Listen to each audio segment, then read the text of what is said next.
All right. I think this is an exercise that's kind of meaningful for you and you and you to do on your own, sitting at your own computer, or make your own YouTube video in response to this one. I think it's actually meaningful to reflect on your own life and ask yourself, what is the most conservative thing I have ever done or said? And ask yourself also, what's the most left-wing thing I've ever done and said? And this is not merely meaningful because it's a reflection on who am I and what's the meaning of my life. It's meaningful also because it forces us to reflect on what is this political category called conservative? What does that mean now in 2019? I don't think it means the same thing in 2019 that it meant in 1999. And I think right now, the very concept of what it is to be a conservative, it's really quite unstable.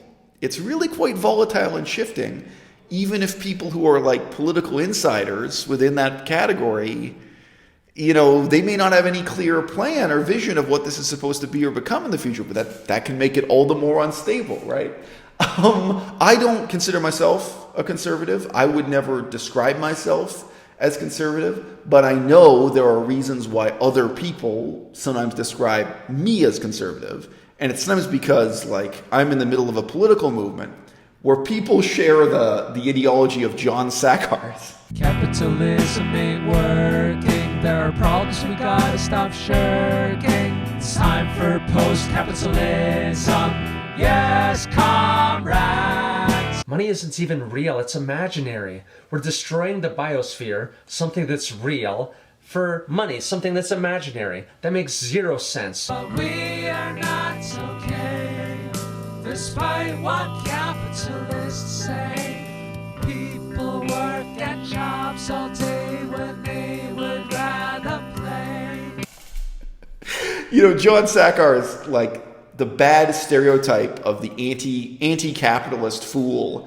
The last time I saw that guy, he was wearing sneakers, like Nike sneakers, brand name sneakers, but he had covered up the logo with the words "end capitalism." So, when you show up at an event and everyone is so far on the left wing that they're degrees separated from communism, and in some cases they're overtly communist. Yeah, I understand why in some contexts people perceive me as a conservative. Anyway, the topic of this video came up. I was having a sincere and somewhat deep conversation with J.J. McCullough about what is the meaning of the word conservative. I said, exactly in this way I challenged him. When you reflect on your own life, do you have a story, do you have an anecdote where you think, yeah, that was the most conservative thing I ever said or did? And he did. He had a story. One came to mind. So the word conservative still means something. You know what I mean? If reflecting on your own life, you can come up with something like that, that's going to indicate to you that maybe even just implicitly, maybe just in an unexamined way, you still have a strong sense of what the word conservative means. And maybe in your case, it's something you did, in a kind of spontaneous or unplanned way. Anyway, J.J. McCullough's got to make his own video telling that story. It's not my story to tell. It's a good anecdote, though. For me, reflecting on that, what came to mind was this bizarre situation when I was living in Cambodia, doing social science research. And at that time, I was a member of the Buddhist faith, and I would describe myself actively as an Orthodox Theravada Buddhist.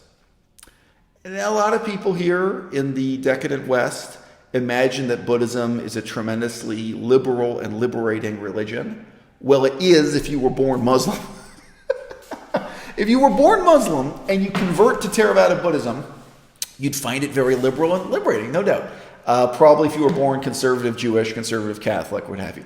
However, the religion itself is in many ways fundamentally conservative, as even the adjective orthodox might suggest to you. And I was a scholar in the religion. I was studying the ancient texts. And I had the feeling, a feeling I still can't quite shake, that most of what was wrong and bad with the religion were things that had crept in afterwards, later historical accretions or corruptions. And that, if the religion could kind of clean up its act. Yeah. Not going to make this into a video about Buddhism, but I'm just mentioning this is the context for for why, in this sense, in this anecdote, I said and did the most conservative thing I've ever did in my life. So I'm living in Cambodia. I'm pursuing a combination of humanitarian work and research, and it's including at this time, and also languages and history and politics, all that stuff too. But at this time, I'm earning my money doing research in the humanitarian sector. And there's a new client announced at the firm. So this is a for-profit company doing research in the nonprofit sector. Tricky business. The new client is Mary Stopes. Now, if you don't know the name Mary Stopes, the worst stereotypes you could possibly have about 19th century eugenics and racism, all of the conservative fear-mongering about Planned Parenthood, all the stuff that's bullshit about Planned Parenthood, it's literally true of Mary Stopes. And she took these crazy theories and prejudices of 19th century eugenics, and she brought them into the 20th century, let me tell you. We literally have, evidence of Mary Stopes writing letters to Adolf Hitler, of her approving of Adolf Hitler, and approving of him because of his eugenics and racism. We have tomes and tomes of her explaining her insane, racial theories. And these theories, they really did hurt people. She specifically endorsed, kind of slow motion genocide by sterilizing men with x-rays, having x-rays intentionally put on the testicles to sterilize them. And when I was doing research on Canada's Native people, Canada's First Nations, or American Indians, whatever you want to say, I read accounts of that being done, of men being sterilized through exactly these racist eugenic policies. Those were government policy primarily in the westernmost provinces, the two provinces furthest west. It's a very interesting history. But anyway, these were influential ideas. It's the worst kind of proto-Nazi, you know what I mean? And she was an elitist. A lot of her theories about abortion and birth control were all about repressing and suppressing poor people. And she actually, in a sense, she was worse than Adolf Hitler because she actually wanted to divide up everyone in the population. She wanted to classify the population of England and give them a grade for how good their DNA was, like A1, A2, A3, B1, B2. She actually wanted a social hierarchy of who was allowed to breed and how much, and this kind of thing. She wanted forced breeding of the best people and forced sterilization of the worst people. This is fucking the nightmare client for me in every way. All right, I'm an Orthodox Theravada Buddhist, at least in my own mind.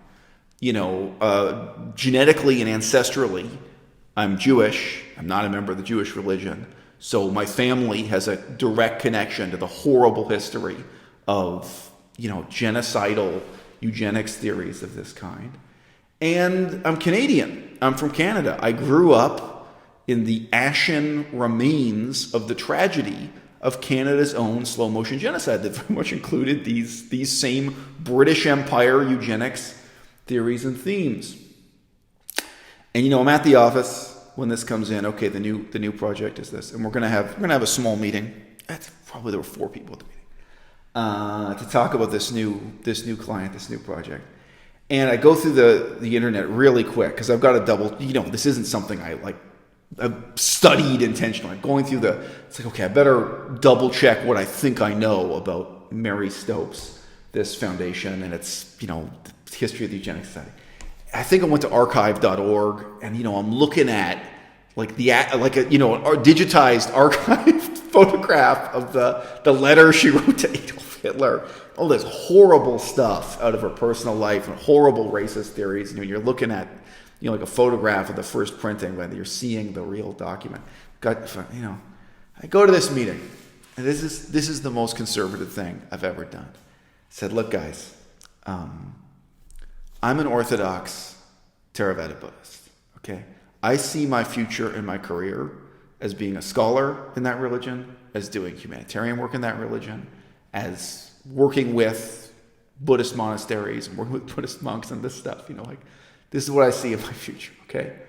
If this company is going to do a project with the Mary Stopes Foundation, with, a name, Mary Stopes, that's directly linked to Adolf Hitler.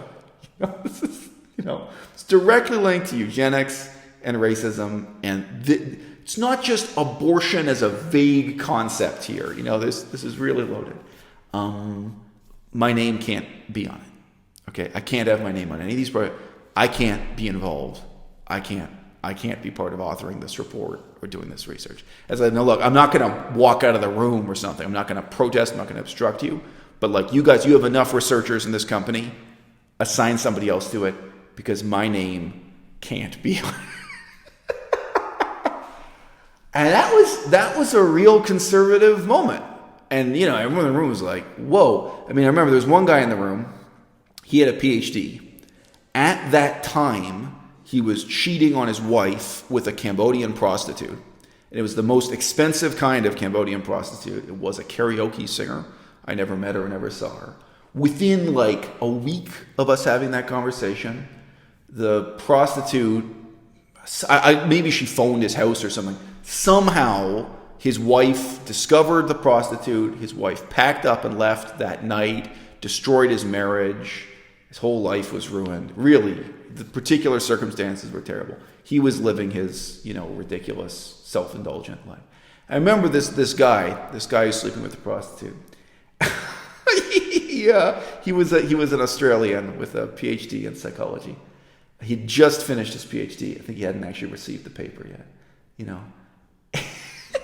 said the stupidest thing to me. He said, "Well, Mary Stopes, she approved of Adolf Hitler, but that was before." And I said to him, "Before what? Before Mein Kampf?" I wasn't laughing then. Yeah. So, I've made a video already stating my view on abortion. I think I'm a moderate on that. I don't think my position on it is left-wing or conservative, but I've had fan mail from both left-wingers and conservatives saying, "Wow, your approach to the issue, it's something new, it's something different, it's maybe something positive." Because right now, certainly in the United States of America and in other countries too, the whole question of whether or not you can have a meaningful discourse between conservative and whatever the opposite of conservative is, it's very much hung up on this one point of the legality of abortion. Capitalism. Capitalism. Capitalism. Capitalism. Capitalism. Capitalism. Capitalism. I'm trying to live on not much money, but you're even going farther with that and living without money. Yes, I'm just sharing with you. So you're helping me live without money, yes. And you've done a lot of couch surfing like I have. It's been over 3 years now where I haven't paid rent anywhere. I've just been traveling around and couch surfing. And when home base is still the Niagara region, Toronto area for me. And I have siblings who have let me stay with them. And I try to help out. But I know sometimes I still feel like a mooch once in a while. And you said you've experienced that too a little bit, maybe feeling like a mooch. How do you deal with that? I'd say I feel the perception from others that they think we're mooches. And I don't want them to feel that way. It's, I think, a condition of the way that we are grown up in the community. They don't think so much about the waste, the overproduction. They want everyone to participate in the community, even if we have an overabundance and it's not being shared and there's people's needs not being met that don't have money to have those needs met in that system. So I think some people think, okay, yeah, great, you're a freegan, but you're using my money. You're using my couch, you're using my food, you're using my car. I would hope that they would be open to consider it as sharing. A capitalist system. Capitalism. Capitalism. Capitalism. Capitalism. Capitalism. Capitalism. Capitalism. So say again in closing the video, I do not consider myself a conservative. It's not a term I use to describe who I am or what I do, much less what I believe. But it's interesting why other people call me a conservative. I was on an internet discussion forum, voice chat, and I was screamed at and insulted and kicked out by a left-winger who was a moderator because as she said, my insistence on facts and statistics was implicitly right-wing. That was the claim. So, real quick, two topics that came up where I was taking a facts and figures approach to reality. Other people in the chat just said really lazily, oh, well, Japan has a really high suicide rate. Now, of course, they were saying this as one step on an ideological staircase. They're building their case. They're building up to, a much wilder left-wing hypothesis. But I'm not interested in the crazy ideological claims. I'm like, wait a minute. Why do you say Japan has a high suicide rate compared to the United States? Compared to Russia? Compared to what? Let's do a Google search here. Let's talk about it. What is the rate of suicide in Japan? And why do you think that? Where did you get that assumption from, right? That's what I'm interested in. And guess what? If you do a Google search, go ahead. You compare the suicide rate in Japan to the United States and Russia. Draw your own conclusions. But what's interesting to me in that conversation is, where did your assumption come from? Like, how did this become a left-wing talking point? In another conversation, I think this is the one where she freaked out and kicked me out. It's in this context, one or the other. I was in the middle of a conversation with people about drug policy. Well, you know what? That wasn't even the topic of the conversation. Someone just jumped on the mic and started justifying some crazy left-wing ideological claims by pointing to Switzerland and Portugal and claiming that drugs have been totally legalized there, claiming that, like, in Switzerland and Portugal, anyone can just buy cocaine and anyone can just buy heroin the same way you buy a tube of toothpaste, that it's completely legalized. And they were claiming, so that's only step one. Then we get into the next step, building this ideological stairway to heaven. The next claim is that since this happened, crime rates declined dramatically, and the rate of drug use and the rate of drug addiction declined dramatically. The people were using less and less cocaine, less and less heroin, because now it was legal and readily available. And wait a minute, I think we're just a few Google searches away. Shall we just find out what the actual law and courts and procedures are in Switzerland and Portugal? Yeah, that was something I'd done a little bit of reading about earlier because of a debate that took place on this channel. Debate that ended my friendship with the person I was debating with. So I had an idea, but you know what? Just a few Google searches. There's some good articles on that. And guess what? The first step on your stairway to heaven is false. So can we talk about that? Can we talk about the facts? So if we live in a time where that trait makes you right-wing or makes you conservative, that tells us something about what does the left-wing category mean. Who do they think they are? And it may tell us something indirectly about what is the conservative category.